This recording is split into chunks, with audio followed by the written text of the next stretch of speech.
di Kompas TV.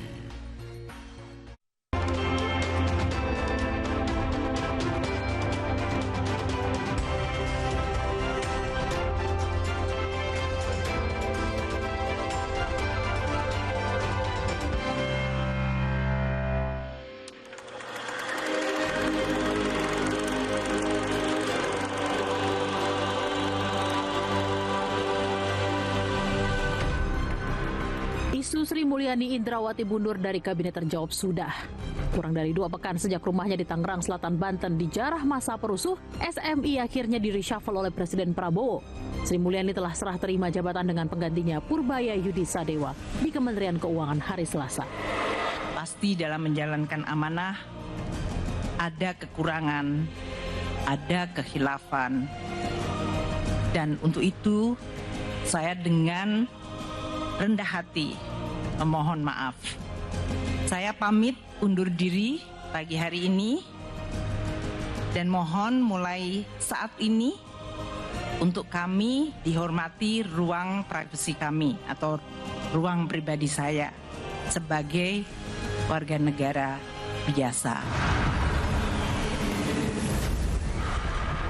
Usai gelombang demonstrasi yang ditunggangi aksi rusuh di berbagai daerah, Presiden Prabowo Subianto mereshuffle 5 menterinya. Salah satunya Purbaya Yudi Sadewa yang ditunjuk mengisi kabinet menggantikan Sri Mulyani. Purbaya percaya diri dengan pengalamannya di LPS, PT Dana Reksa, dan berbagai kementerian koordinator bisa secepatnya mendorong pertumbuhan dan perbaikan ekonomi. Sebelum di sini saya di KSP juga pernah kan berapa tahun, dan waktu krisis COVID 2020-21 saya di samping Presiden Jokowi membantu memformulasikan kebijakan fiskal yang baik pada waktu itu, bukan dari anggarannya aja tapi cara mengelola uang pada waktu. Jadi kalau Anda bilang saya nggak pengalaman, salah besar. 2008 saya bantu Pak SBY. Pertumbuhan ekonomi cepatnya, utamanya itu dalam seminggu 2 minggu pasti akan balik.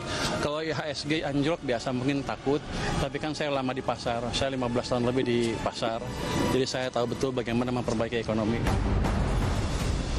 Direktur Kebijakan Publik Celios Media Wahyudi Askar menilai Menteri Keuangan pengganti Sri Mulyani harus mampu membangun kepercayaan publik. Ada tantangan besar yang harus dihadapi Menteri Keuangan, antara lain soal isu efisiensi anggaran, restrukturisasi utang, dan independensi politik. Tapi saya kira semangatnya memastikan kembali sektor-sektor utama yang hari ini menjadi kritik publik itu bisa direspon oleh menteri yang baru. Khususnya efisiensi anggaran yang sekarang masih terus harus ditinjau kembali, restrukturisasi hutang, terus kemudian keberanian bendahara negara untuk berdiri tegak menjamin disiplin fiskal agar tidak masuk terlalu jauh pada ruang-ruang politik. Mensesnek Prasetyo Hadi menyebut reshuffle kabinet dilakukan Presiden setelah mengevaluasi kinerja para menteri. Atas berbagai pertimbangan, masukan, dan evaluasi yang dilakukan terus-menerus oleh Bapak Presiden, memutuskan untuk melakukan perubahan susunan Kabinet Merah Putih. Sebelum di-reshuffle, Sri Mulyani telah menduduki posisi Menteri Keuangan sekitar 15 tahun sejak era Presiden SBY, Jokowi, hingga Prabowo. Sri juga pernah menduduki berbagai jabatan strategis dari Menteri Perencanaan Pembangunan Nasional, PLT Menko Perekonomian, Direktur Pelaksana Bank Dunia, dan pernah dinobatkan sebagai Menteri Keuangan terbaik di Asia tahun 2006. Kini salah satu nahkoda pembenahan ekonomi nasional beralih ke pundak Menteri Keuangan baru, Purbaya Yudi Sadewa. Saudara, untuk kali kedua, Presiden Prabowo Subianto merombak kabinet dalam waktu kurang dari setahun masa pemerintahannya. Ada kesan reshuffle kali ini dadakan karena kurang dari 2 pekan sejak demonstrasi masif dan aksi rusuh melanda negeri yang memakan korban 10 nyawa dan berpotensi memicu gejolak politik. Seluruhnya ada 5 menteri yang diganti. Menteri Koperasi Budi Aristiadi digantikan kader Gerindra Ferry Juliantono yang sebelumnya menjabat sebagai wakil menteri. Ada juga Menteri Perlindungan Pekerja Migran Abdul Qadir Karding yang digantikan kader Partai Golkar di DPR Muhtarudin. Dan ada Menteri Keuangan Sri Mulyani Indrawati yang beberapa kali diisukan mengajukan pengunduran diri ke Presiden digantikan Purbaya Yudi Sadewa. Purbaya selama ini dikenal dekat dengan Luhut Binsar Panjaitan, figur sentral yang menjabat berbagai pos strategis di era pemerintahan Presiden Joko Widodo. Menko Polkam Budi Gunawan dan Menpora Dito Aryo Tejo juga kena reshuffle. Namun posisi ini masih kosong. Istana belum mengumumkan nama definitif pengganti keduanya. Selain itu, Saudara, Presiden juga menunjuk Muhammad Irfan Yusuf sebagai Menteri Haji dan Umroh dan Dhanil Anzar Simanjuntak sebagai Wamen Haji dan Umroh yang kementeriannya baru saja dibentuk. Pasca pengumuman reshuffle, pasar keuangan juga bergejolak. Indeks harga saham gabungan atau IHSG turun 1,28% ke level 7.766 pada penutupan perdagangan 8 September. Asing tercatat melakukan penjualan sekitar 550 miliar rupiah. Pasar surat utang atau obligasi juga ikut goyang. Imbal hasil atau yield indeks obligasi pemerintahan 10 tahun naik 0,04 basis poin menjadi 6,38%. Mengutip Kompas, analis investasi kapital aset manajemen Martin Aditya menyebutkan investor khawatir pergantian Menteri Keuangan dari Sri Mulyani ke Purbaya akan memengaruhi kebijakan fiskal ke depan. Dan hari ini, Saudara, IHSG masih meneruskan tren pelemahan. Dalam penutupan perdagangan 9 September, IHSG terkoreksi lebih dalam 1,78% ke level 7.628. Kekhawatiran pasar bisa dimaklumi karena Sri Mulyani punya reputasi panjang serta jaringan yang luas dengan para pelaku pasar. Sri Mulyani dipercaya investor mampu menjaga disiplin anggaran dan juga stabilitas makroekonomi. Sementara bagi Purbaya, tugas berat menantinya sebagai Menteri Keuangan yang baru. Ia dihadapkan pada target pertumbuhan 8% yang dipatok Presiden Prabowo dan pada saat yang sama situasi ekonomi juga tengah tidak menentu. Reshuffle kabinet kedua pemerintahan Presiden Prabowo memantik tanya, apakah Presiden merombak kabinet untuk merespons tuntutan pembenahan ekonomi yang disuarakan dalam demonstrasi masif belakangan ini, ataukah reshuffle semata akomodasi politik untuk merespons gejolak politik yang terjadi? Kita kupas di Business Talk. Prabowo rombak kabinet, respons politik atau ekonomi? Bersama saya, Ian Rahman.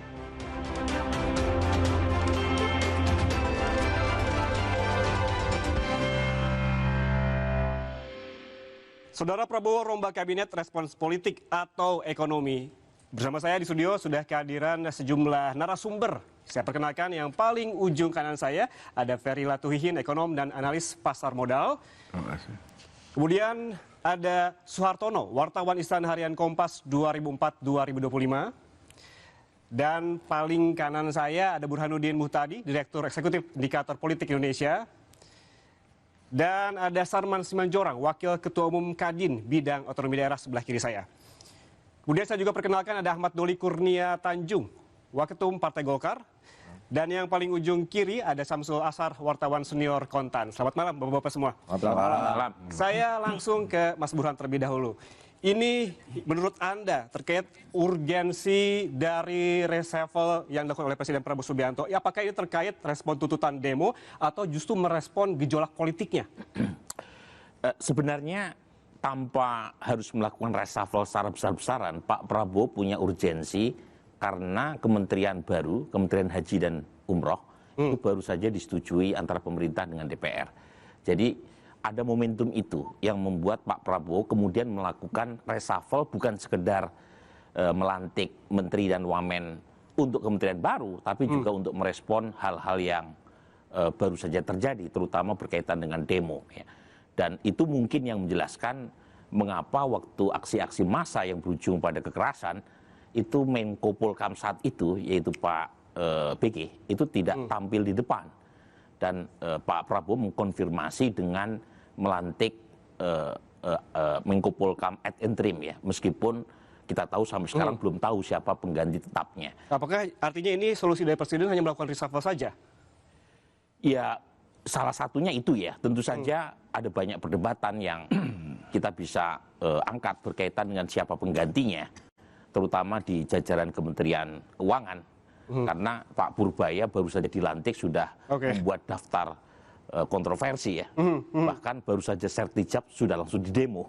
Ini saya kira rekor pertama kali ya menteri baru langsung menghadapi demonstrasi dari publik. Dan menurut saya bukan sekedar persoalan berkaitan dengan komunikasi publik, tetapi mungkin pertanyaan berkaitan dengan kompetensi ya. Meskipun tentu kita harus kasih kesempatan semacam benefit of the doubt ya buat seorang Purbaya untuk membuktikan bahwa keraguan publik itu salah, tapi setidaknya apa yang baru saja dia sampaikan itu satu blunder di Dewan.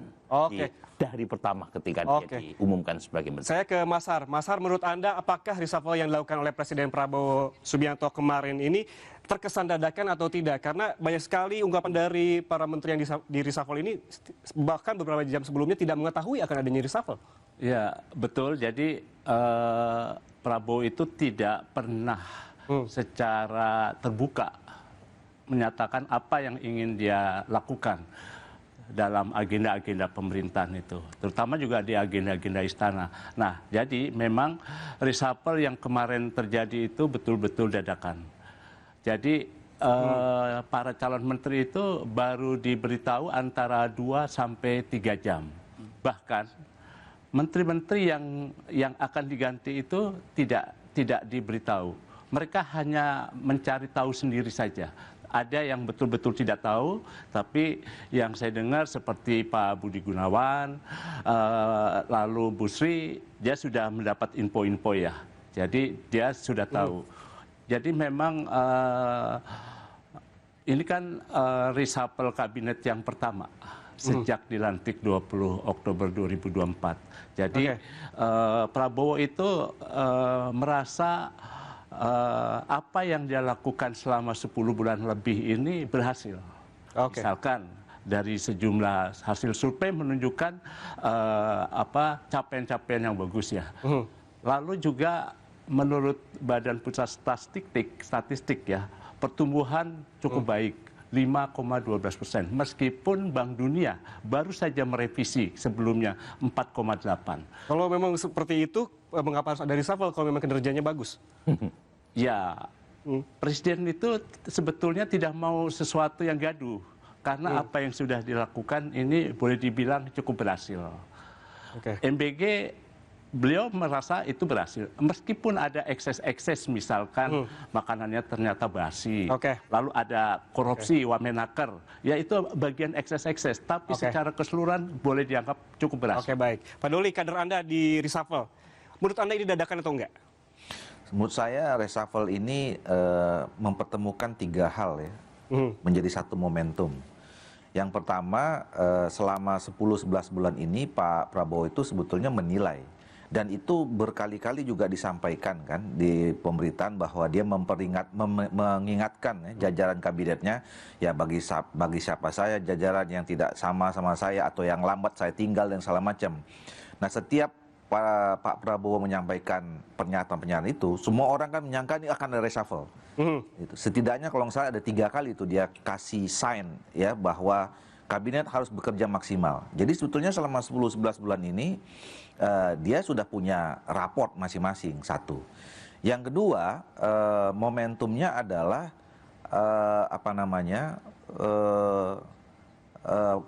kejadian kemarin itu, ya kan? Kejadian kemarin bahwa ternyata apa yang dirasakan oleh masyarakat itu tidak sesuai dengan apa yang kemudian menjadi ekspektasinya. Nah, yang ketiga tadi perubahan adanya undang-undang baru tentang Kementerian Haji dan ini. Nah, jadi ketiga itu, yang keempat satu lagi. Ini kan sudah hampir 1 tahun ya. Dan beliau kan waktu itu sering menjanjikan 1 tahun pertama akan melakukan evaluasi. Nah, ini kan tinggal 1 bulan lagi nih. Jadi persiapan untuk memasuki tahun keduanya. Jadi sebetulnya menurut saya sih tidak tiba-tiba ya. Dia mengambil keputusan untuk mengganti itu. Berarti ada perjalanannya, ada prosesnya ya? Iya. Saya ke Pak Ferry, apakah reshuffle ini menurut Anda ada kaitannya dengan demo dan rusuh yang terjadi sebelumnya? Saya kira demo itu pemicu ya. Tapi bahwa reshuffle terutama adalah Kementerian Ekonomi atau Kemenq terutama ya, itu saya lihat memang udah ada sinyal-sinyalnya, bahkan sebelum adanya demo. Oke. Jadi karena pertama kembali bahwa economic performance kita is not in line with the expectation. Angka 5,12% sangat mencurigakan. Banyak pertanyaan ya? Sangat banyak pertanyaan. Bahkan banyak dapat bocoran bahwa the true number itu cuma 4,02%. Yang 4,8% itu adalah forecast, prediksi dari World Bank, IMF, bahkan S&P 4,6% sepanjang 2025. Oke. Nah, kita lihat juga kenapa angka 4,02% itu masuk akal. Karena kalau kita lihat pendapatan pajak PPN, PPNBM semester pertama itu turun hampir 20%. Dan kita lihat juga PMI itu selama 3 bulan, 4 bulan terakhir sebelum rilis angka 5,2%. Itu kan drop di bawah 50 very deep. Ya kan? Yang ketiga, kembali lagi sekarang udah kelihatan ada shortfall dari pajak ya 30 triliun. Dan saya khawatir sampai akhir tahun 2025 shortfall itu sampai 120 triliun. Oke. Ya, jadi ada kecemasan dari, saya rasa dari existing minister, Ibu Sri Mulyani pun ada kecemasan. Ya, apakah memang fiskal ini bisa kestabilan atau sustainability dari fiskal kita ini bisa dipertahankan atau tidak? Sebab apa?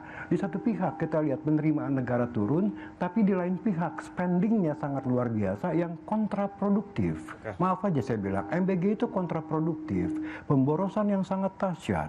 Belum lagi ada KMP nanti, Koperasi Merah Putih. Saya rasa dari figur Sri Mulyani pun, saya sendiri ya membacanya ya, lebih baik I give up. Silakan gantikan dengan orang lain. Nah, Oke, berarti artinya nama-nama yang diganti atau di reshuffle sudah sesuaikah dengan ekspektasi pasar? No, saya malah agak surprise. Diangkatnya Yudi Purbaya Sadewa sebagai Menkyu, it was beyond my expectation. Kenapa? Setahu saya, I know him, 25 tahun, saya sama-sama di Dana Reksa. He is not the right man, sorry to say dia. Dia bilang dia paham fiskal, dia paham ini. Tapi kalau kita lihat dari statement-statementnya, jangan khawatir, 3 bulan ke depan akan cerah. Ekonomi kita akan 6-8%. The problem is, what are the reason? Saya nggak lihat tanda-tanda itu loh. Malah yang saya antisipasi, sorry to say that, saya antisipasi, kita menghadapi apa yang namanya secular stagnation. Oke. Sama kayak Thailand. Bukan tidak mungkin loh, 1 year from now kita negative growth alias recession. Oke, berarti menurut Anda ini tidak sesuai dengan fakta di lapangan? Tidak sesuai dengan fakta. Semua data-datanya? Ya, semua Oke, baik, Kang Adi, tahan dulu. Nanti kita akan bahas lebih jauh sesaat lagi bersama kami di Business Talk.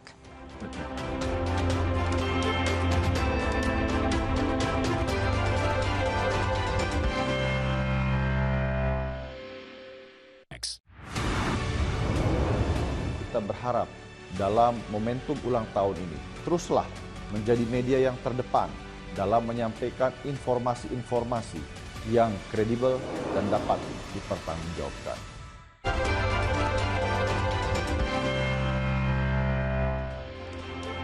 Anda masih bersama kami di Business Talk, saudara. Saya langsung ke Mas Har. Mas Har, menurut Anda mundurnya, ada kabar Sri Mulyani ini sebelumnya 2 kali meminta untuk mundur. Apakah ini ada kaitannya soal penjarahan yang telah terjadi sebelumnya? Ya, jadi yang saya dapat info,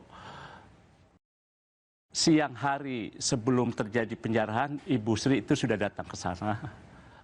Memang kebetulan ingin melihat, kelihatannya sudah mendapat info. Lalu dia pulang, kemudian terjadi penjarahan, dia sempat menelpon Pak Teddy Seskap, tapi tidak diangkat. Lalu Bu Sri Mulyani menelpon Pak Sapri Samsudin. Minta pengamanan? Iya, dikirim sekitar cuma 20 tentara, sehingga dia tidak bisa menahan ratusan warga yang datang, yang dikerahkan dengan 5 bus untuk datang ke rumah Bu Sri Mulyani itu. Oke. Jadi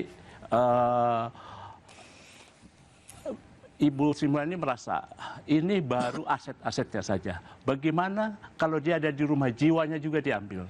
Jadi itu yang membuat Bu Sri down, dan tapi dia tetap sebagai menteri yang cukup baik, dia tetap menyatakan tetap bertahan. Oke. Tapi ketika bertahan, tiba-tiba dia harus diganti. Oke, berarti ini artinya Sri Mulyani ini sudah merasa lelah, sudah lama begitu merasa lelah. Ya, betul. Lelah dan juga selama ini kelihatannya beliau hanya menjadi juru tulis. Oke.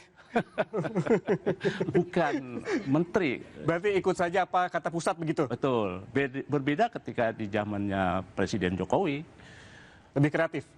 Ketika ada menteri yang datang untuk meminta penambahan anggaran, Presiden menyerahkan kepada Busri sebagai penjaga pengawal keuangan negara. Nah, Busri memberikan faktanya dan akhirnya menyatakan tidak ada penambahan anggaran. Dipatuhi karena Presiden Jokowi mengikuti dan percaya apa yang dilakukan Bu Sri Mulyani. Tapi sekarang tidak. Oke. Bu Sri Mulyani harus mengikuti keinginan. Baik.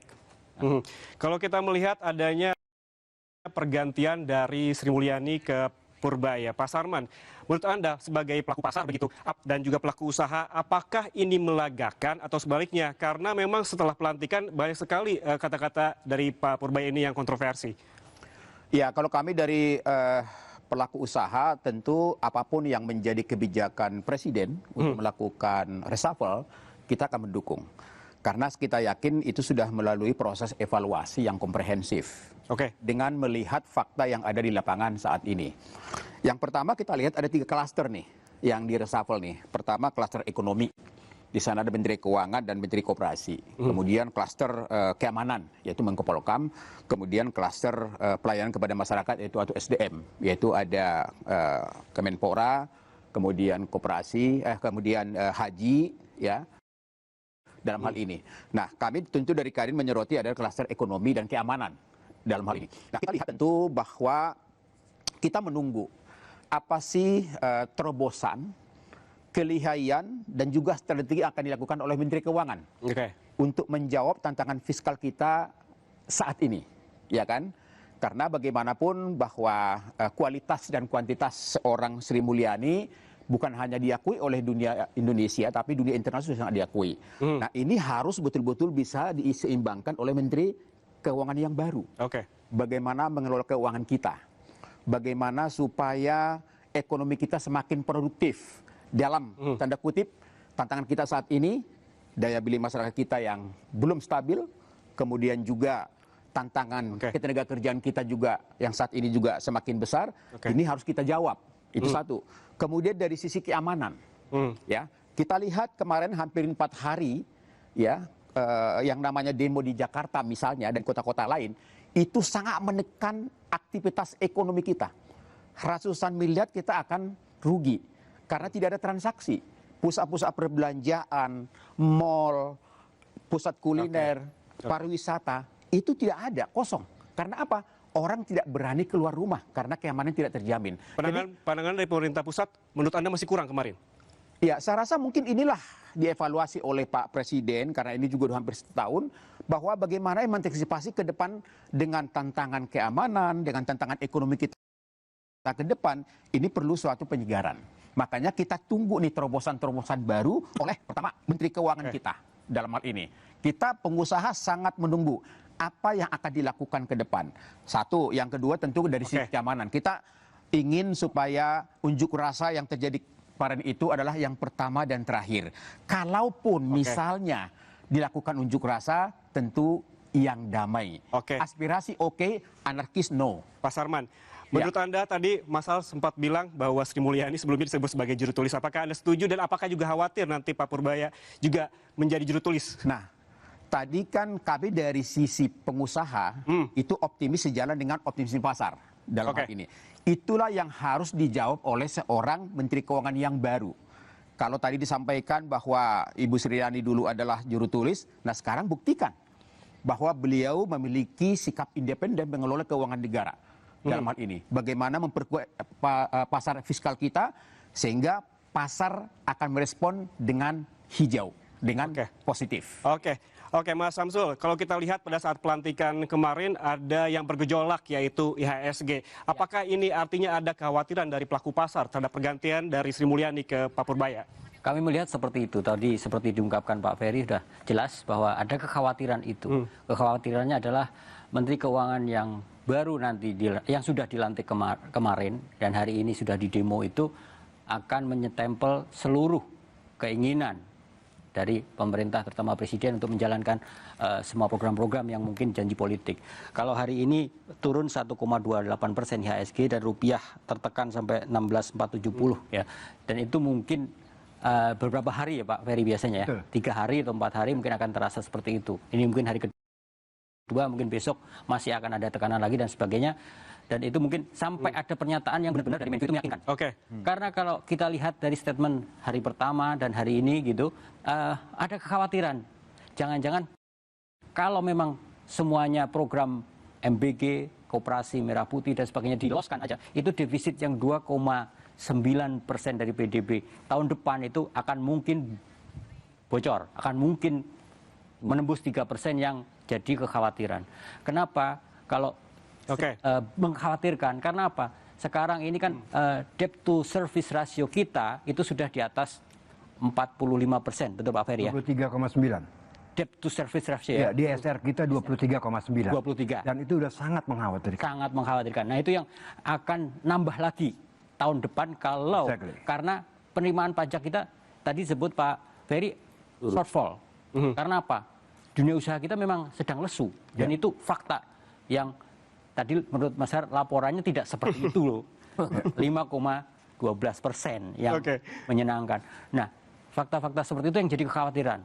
Bahkan kalau kita lihat bahwa tadi ada data di tanggal 8 September kemarin. Kemudian yang hari ini juga IHSG jatuh lebih dalam sekitar 1,78%. Apakah ini menurut Anda ini ada kaitannya dengan pernyataan Menteri Keuangan yang baru yang kontroversial? Kontroversial itu tapi direspon langsung sama pasar dan tentu saja medsos ya. Dan hari ini teman-teman BEM UI kalau nggak salah di depan DPR sudah membuat tuntutan tambahan dari 17, 8 tambah 1 lagi itu tuntutan. Nah, sebenarnya respon-respon pernyataan-pernyataan di dalam situasi yang seperti ini, empati itu yang harus diutamakan. Jangan beda kita mengucapkan di warung kopi dan sebagai seorang pejabat tentu harus dijaga seperti itu. Karena apa? Mencerminkan langkah kebijakan. Kalau memang langkah kebijakan pemerintah, terutama Menteri Keuangan, nanti kalau arahnya memang cetak duit dan sebagainya itu akan mengkhawatirkan. Dengan DSR yang sekitar 23% tadi, itu akan tambah lagi. Itu kan akan sesuatu yang kira-kira kalau saya invest. Dan itu tercermin dengan yield kita yang hari ini sudah 6,451. Artinya sudah naik sejak dibandingkan 28 Agustus yang 6,30. 6,30 itu kan mencerminkan bahwa pemerintah itu membayar lebih mahal untuk utang. Nah itu yang kekhawatiran kita. Yang bayar nanti siapa? Yang membayar ya pajak rakyat lagi. Gitu. Bebannya ke situ. Mas Burhan, ini Menteri Keuangan berganti. Tapi menurut Anda apakah arah kebijakannya juga akan berganti? Menurut saya yang paling menentukan bukan Menteri Keuangan sekarang, Presiden. Jadi apakah Presiden itu masih Jadi intinya menterinya ganti-ganti tetap sama? Ya tergantung Presiden. Presiden mau berubah atau tidak. Nah kalau kita melihat sepertinya ada diskoneksi antara apa yang diinformasikan kepada Presiden dengan realitas di lapangan. Dan itu terlihat dengan jelas. Karena Presiden seperti yang tadi Mas Har sampaikan, itu merasa dengan terang benderang bahwa apa yang dia lakukan 10 bulan terakhir semua on the track. Dengan mengutip data BPS, dengan mengutip data ini, data itu. Tetapi sepertinya kalau kita baca raut muka Sri Mulyani, itu nggak seperti itu. Bahkan sebelum kejadian penjarahan terhadap rumahnya. Jadi saya setuju dengan Kang Ferry tadi, sepertinya Sri Mulyani sudah give up. Bahkan sebelum rumahnya menjadi korban.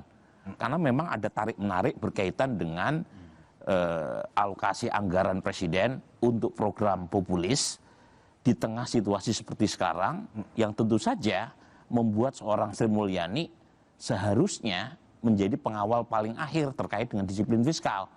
Sepertinya beliau tidak cukup mampu untuk meyakinkan Presiden. Nah karena terlalu sering meminta pengunduran diri dan momentumnya kemarin ketika rumahnya menjadi sasaran penjarahan, sepertinya Presiden sudah tidak punya cara lain untuk menggantinya. Karena hatinya sudah tidak di situ. Hatinya sudah tidak di lapangan banteng. Dan buat Sri Mulyani sendiri, itu juga susah loh. Bayangkan dia kalau tidak mundur harus meyakinkan pasar dan dunia internasional bahwa Indonesia aman. Gimana mau aman, rumahnya dijarah. Gitu. Jadi ini satu hal yang menurut saya bisa dimaklumi. Nah sekarang tinggal Pak Purbaya. Jujur, pelaku pasar, pelaku usaha itu makhluk paling rasional. Dia nggak bisa itu dikasih janji manis, dikasih gimmick, ya. Dan pasar sudah menghukum kan, mulai penurunan IHSG yang cukup tajam, terutama di sektor bank. Tapi cukai naik, rokok naik. Mungkin karena industri rokok selama ini kan nggak suka ya dengan kebijakan kenaikan cukai Bu Sri Mulyani. Tapi overall kan merah. Kemudian rupiah juga lemah. Nah ini saya kira peringatan keras dari pasar kepada Pak Purbaya, dan saya kira Pak Purbaya harus menjawabnya dengan meyakinkan. Caranya adalah data, sampaikan apa adanya kepada Presiden, dan kalau misalnya perlu ya semacam realokasi anggaran, karena ini kita tahu kemarin kan muncul sekali banyak demo di daerah, juga tidak lepas dari anggaran kan, karena efisiensi di sana sini TKD sampai turun 24 hingga 27% pengurangannya, dan itu kemudian diikuti dengan kenaikan pajak. Beberapa waktu lalu 125 pemerintah kabupaten kota, bisa saja itu akan bertambah terus. Dan kalau misalnya pajak naik di tengah masyarakat sulit, itu bom waktu itu saya kira. Dan ini bahaya Mas, karena 2 kali reshuffle, dua-duanya dilakukan setelah demo. Pertama adalah zaman Pak Satrio, demo terkait dengan UKT yang katanya mau dihapus, kemudian membuat mahasiswa turun ke jalan. Pak Satrio kena reshuffle. Yang sekarang habis demo kemarin. Jadi lagi-lagi akar masalahnya harus diamati supaya kejadian berkaitan dengan aksi massa itu tidak terulang di kemudian hari. Baik, Pak Doli, rumah menteri dengan mudahnya dijarah. Kemudian kader partai, juga anggota DPR juga dengan mudahnya kena doxing begitu.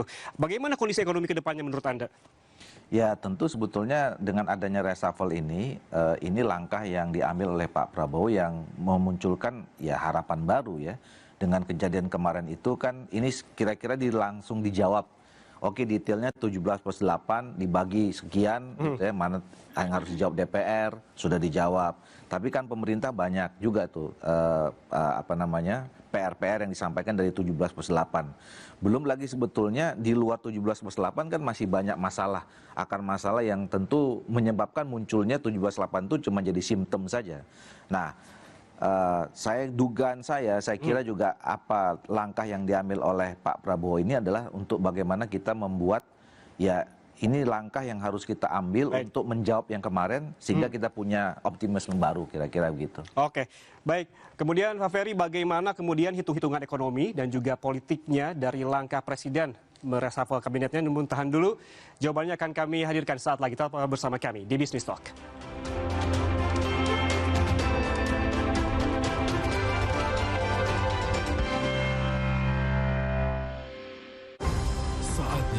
Ambil sedikit waktu. Hargai setiap pencapaian yang menjadikan kita bangsa yang besar. Karena kita pantas merayakannya.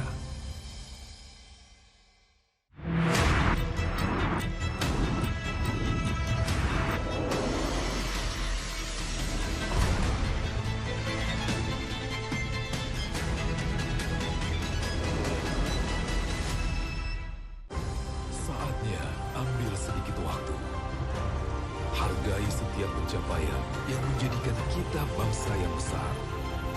Karena kita pantas merayakannya.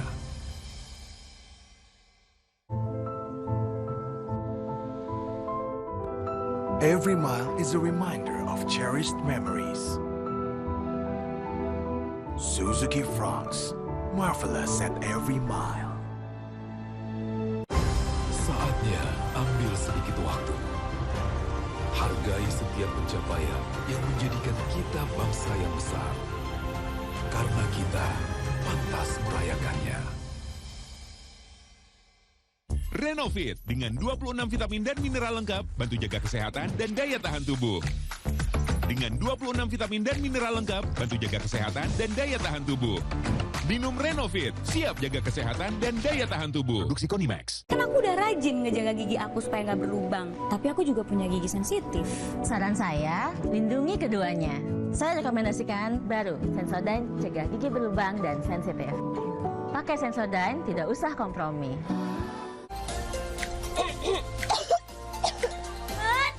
Untuk batuk kering dan pilek, jangan asal minum Neo Ultradin. Untuk urusan batuk kering dan pilek, obatnya Neo Ultradin. Aksi anarkis terjadi di sela unjuk rasa di pusat kota pada akhir Agustus lalu.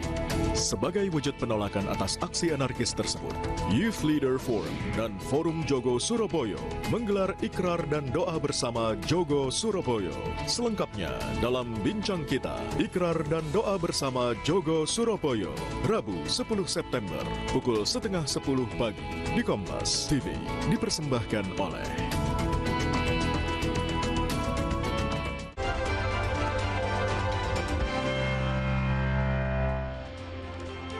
Saya langsung ke Pak Ferry. Pak Ferry, ini Pak Purbaya menyebutkan bahwa tidak akan merubah fiskal. Apakah ini artinya akan menekan fiskal daerah dan juga kelas menengah? Ya udah jelas lah, fiscal space kita kan sangat sempit sekali, Bos. Makanya dilakukanlah apa yang namanya burden sharing. Kan burden sharing ini udah parah loh. Sebab yang namanya burden sharing itu digunakan itu ketika COVID tahun 2020. Artinya karena memang pressure udah as such sampai akhirnya mau nggak mau BI pun harus ikut menanggung ya kan beban ekonomi dengan Kemenq. Nah sekarang ini masalahnya kembali lagi shortfall daripada pendapatan fiskal kita dan saya perhitungkan bisa 120T ya. Lantas selebihnya adalah kembali program-program populis seperti MBG yang begitu begitu banyak makan dana sampai 371 triliun rencananya kan. Uangnya itu dari mana? Kalau bukan BI tidak cetak uang. Artinya kan ini monetizing fiscal deficit ini sangat berbahaya loh. Berarti artinya burden sharing ini sangat berbahaya karena kondisinya tidak seperti waktu COVID dulu. Ya, nggak boleh juga. Sebab apa? Pada dasarnya BI itu an independent central bank seharusnya. Ya kan? Nah, kalau ini BI sudah dijadikan kuda tunggangan oleh pemerintah, ini sangat worrying. Saya sangat ngeri sekali melihat outlook ke depan gitu loh ya. Dan kembali lagi saya katakan kembali lagi program-program yang kontraproduktif ya beda loh. Misalnya begini, berdasarkan MMT ya, monetary theory, modern monetary theory, bank sentral boleh mencetak uang dengan satu alasan bahwa uang yang dicetak itu untuk mendanai proyek yang bisa beroperasi less than 1% dengan IRR yang jauh lebih tinggi daripada bunga yang dikenakan. Ya kan? Tapi ini kan udah jelas nyetak uang untuk program-program yang kontraproduktif, bukan investasi loh, itu konsumsi. Ya kan? Ini bagaimana? Di sini rasionya apa sih sebetulnya? Reasonnya gitu loh melakukan program ini. Nah oleh karena itu saya aneh juga begitu Yudi Purbaya katakan 3 bulan lagi ekonomi kita bright. Ya kan? Kita akan 6-8%. Sementara kita tahu that we have no fiscal space again. Oke. Gitu loh. Ya. Jadi ini kayak semacam jualan, maaf aja ya, jualan bohong. Baik, oke. Baik, saya ke Mas Samsul. Mas Samsul bisa ditanggapi. Kalau menurut Anda ini dampaknya terhadap kelas menengah dan juga bawah akan seperti apa selama ada tekanan fiskal yang besar? Tekanan fiskal yang besar itu kan sebagian besar tadi untuk MBG itu kan berarti manfaatnya yang diterima oleh masyarakat tidak menciptakan lapangan kerja, tidak produktif Pak Ferry. Sama sekali kontraproduktif itu. Lain halnya kalau misalkan yang cetak uang itu untuk proyek-proyek yang memang bisa nambah lapangan pekerjaan, menciptakan lapangan pekerjaan baru, meningkatkan gaji buruh, atau pajak-pajak itu. Kemarin tuntutan buruh itu ada yang menarik sebenarnya Pak Ferry. Misalkan pajak-pajak orang yang dapat pensiun, jangan dikenain pajak. Itu karena apa? Orang pensiun kena PHK, PPh-nya dihapuskan atau ditanggung negara lah kalau bahasa ininya. Atau juga yang menarik lagi, bahwa PTKP jangan hanya 4,5 juta, naikkan jadi 7,5 juta. Itu sebenarnya kebijakan-kebijakan yang bisa dilakukan oleh Kementerian Keuangan untuk mensupport tadi konsumsi masyarakat yang nyata, gitu ya. Bukan cetak duit, burden sharing, tapi untuk program yang tidak produktif saya sebut. Sama sekali, kontraproduktif. Artinya pemerintah harus lebih selektif lagi untuk menentukan prioritas. Bukan cuma itu aja, kembali lagi the whole strategy daripada development ini kembali lagi dalam penggunaan APBN itu harus dikocok ulang, bos. Dengan kondisi yang sama sekali murad-marid seperti ini loh. Nah, saya khawatir tahun ini sampai tahun depan itu ada pembayaran utang dan cicilan, bunga dan cicilannya itu 700 triliun every year loh. Makanya tadi ya DSR 23,4% itu sangat mengkhawatirkan. Dan kenapa debt to GDP rasio kita rendah? Karena bunganya tinggi. Kita nggak bisa lebih dari 40%. Walaupun thresholdnya 60%. Kenapa? Dengan 40% debt to GDP rasio aja, kita punya DSR 24%, bos. Come on, man. Artinya apa? Itu kan you pay coupon, you pay interest so high. Ya kan? Artinya begitu you mau nambah utang lagi. Kemarin ada ide menerbitkan kangaroo bond. Ya, di Australia. Ada lagi ide menerbitkan dim sum bond. Ya kan ya, di luar sana ya. Tapi masalahnya yang saya khawatirkan dengan kondisi fiskal kayak gini, sovereign rating kita di downgrade loh. Because of that. Hari ini rating sudah mulai memberikan warning hari ini. Sore tadi ya, bahwa akan yang sekarang stable bisa negatif. Bisa negatif, one notch lower aja, cost of fund kita naik loh, bos. Oke, Mas Doli, di mana peran anggaran DPR di sini ketika melihat bahwa banyak tekanan fiskal begitu seperti ini? Ya, tentu kan ini masa-masa DPR membahas rencana kerja dan anggaran masing-masing mitranya ya di pemerintah.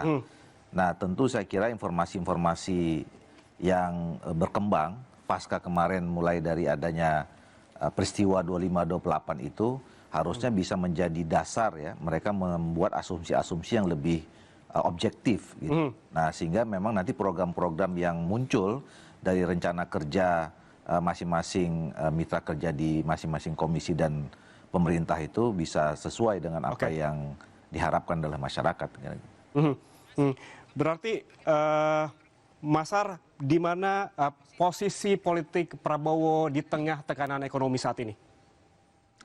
Ya, mau tidak mau beliau akan terus bertahan seperti sekarang. Beliau pasti akan merancang juga apa yang akan dilakukan pada saat nanti 1 tahun pemerintahan. Posisi presiden adalah tetap dominan. Jadi sangat menentukan. Kemarin saya mendapat informasi untuk pertama kalinya Mas Wapres dipanggil ke Istana Merdeka berdiskusi. Tapi ternyata diskusinya itu adalah penugasan. Jadi Presiden ingin fokus dulu sampai 1-2 bulan ke depan ada di dalam negeri. Berarti artinya ini pemerintah tidak akan menyesuaikan anggaran walaupun sudah terjadi demo kemarin?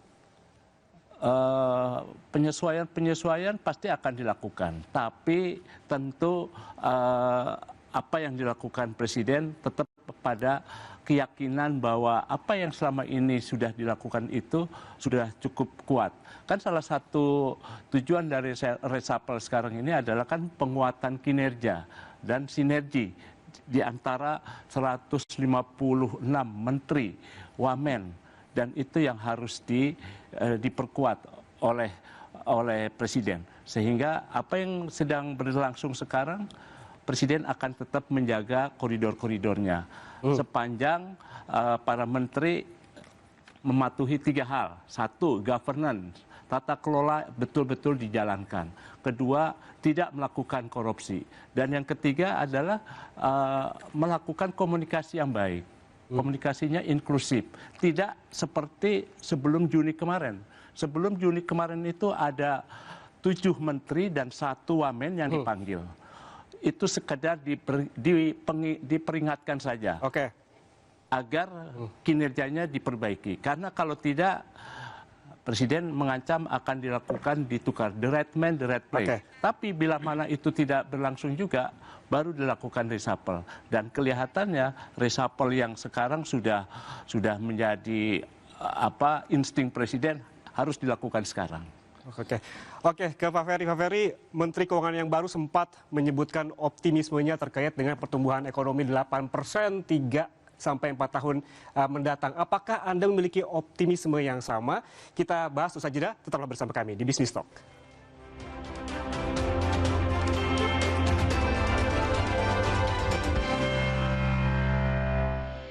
Tidak usah kompromi.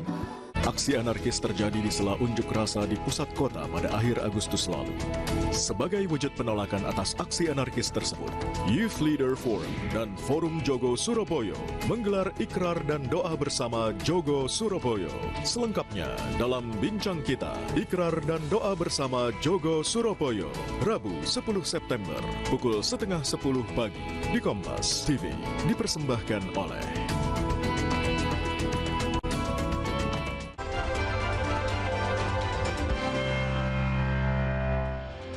Ya, Pak Ferry, menurut Anda apakah masuk akal optimisme Menteri Keuangan yang baru yang menyebutkan 3-4 tahun ke depan pertumbuhan ekonomi 8%? Nggak masuk akal. Saya sebaliknya. Kenapa? Singkat saja. Ya. Pertama, kalau kita lihat ICOR kita 6,7, berapa puluh ribu triliun kita butuh untuk ke angka 8%, lebih dari 15.000 triliun kalau menurut saya, ya kan? Yang kedua, high cost ekonomi dengan birokrasi yang kusut, ya kan? Dan ini masalah institutional problem, ya. Yang ketiga, multipolar world, di mana cost of fund itu semakin tinggi dan tidak gampang. Uang dari mana untuk menghasilkan 8%? Jadi what a big nonsense apa yang dikatakan oleh Prabowo Purbaya. Oke, baik, Pak Sarman, pertanyaan yang sama. Seberapa optimis Anda dengan ungkapan Menteri Keuangan yang baru soal pertumbuhan ekonomi 8%? Sekarang gini ya, kita kalau bicara masalah optimis, kita susah memprediksi dengan kondisi ekonomi kita saat ini, juga dipengaruhi oleh kondisi ekonomi global. Cuman harapan kami, ya, pertama ada 3. Harapan kami adalah, tantangan kita saat ini adalah daya beli masyarakat dan tenaga kerja. Nah, untuk itu pertama, bagaimana supaya anggaran pemerintah pusat, pemerintah daerah itu diserap dengan tepat waktu dan tepat sasaran. Itu yang pertama, harapan kami dari pengusaha. Yang kedua, anggaran ke pemerintah daerah atau TAD ini, kalau bisa memang harus dievaluasi supaya ekonomi daerah itu juga produktif. Yang ketiga, kami harapkan juga ada anggaran padat karya.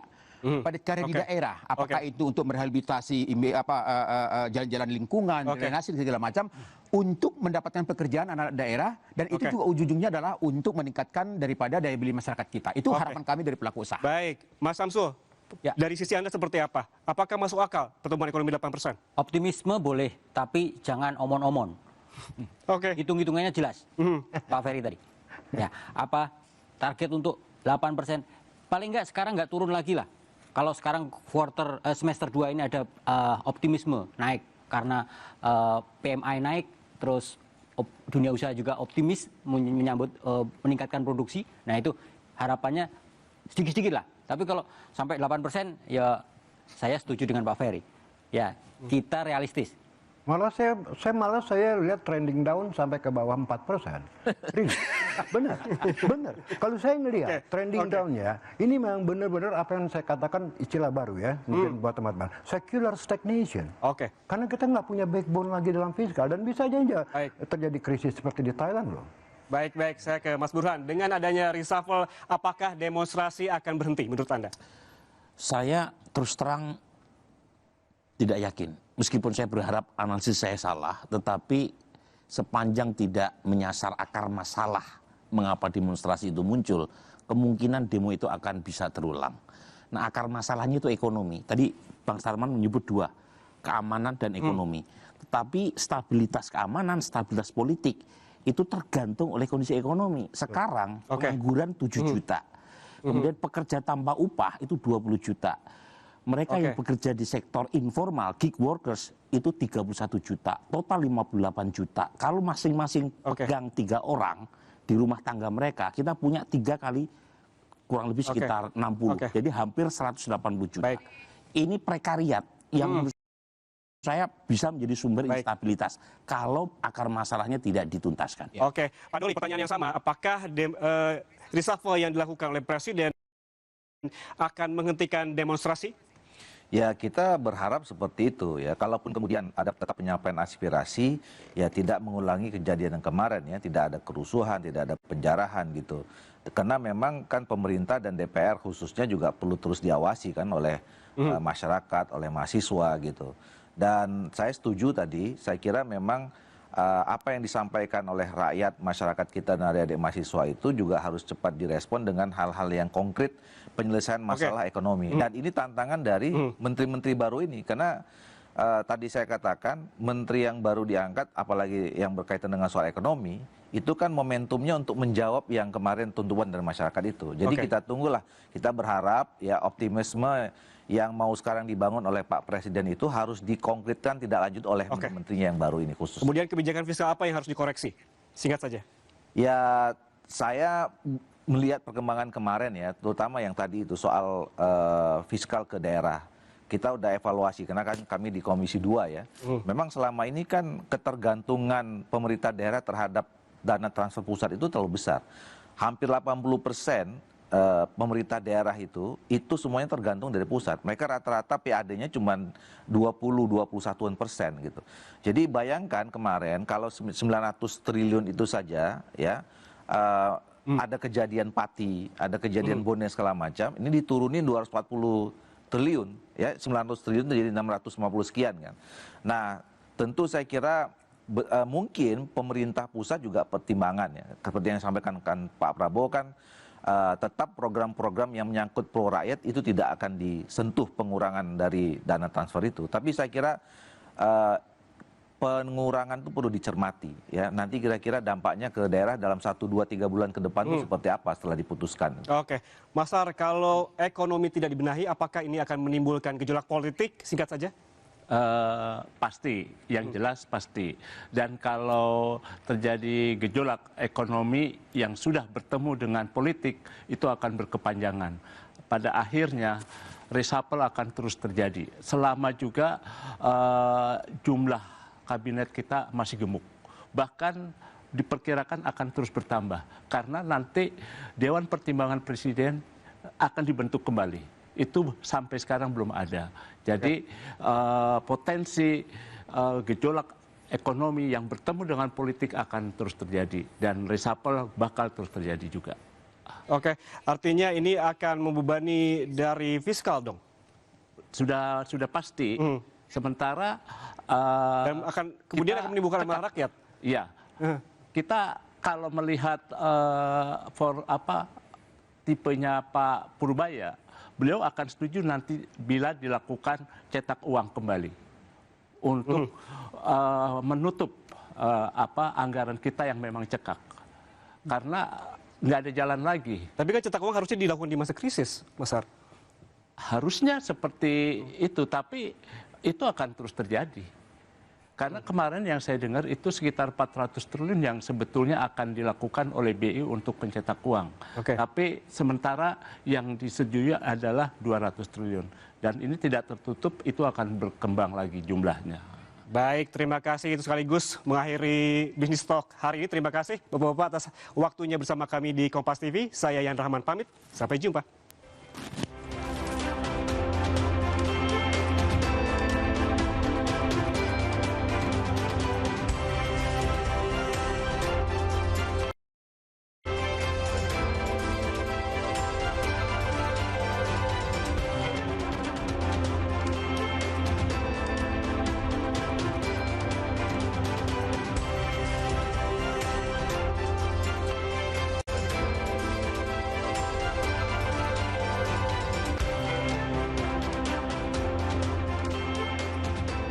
14 tahun bukanlah waktu yang singkat sebagai pilar keempat demokrasi. Mencerahkan akal nurani menjadi misi bagi kami dalam merajut harmoni. Jadilah bagian dari Indonesia Harmoni di 14 tahun Kompas TV.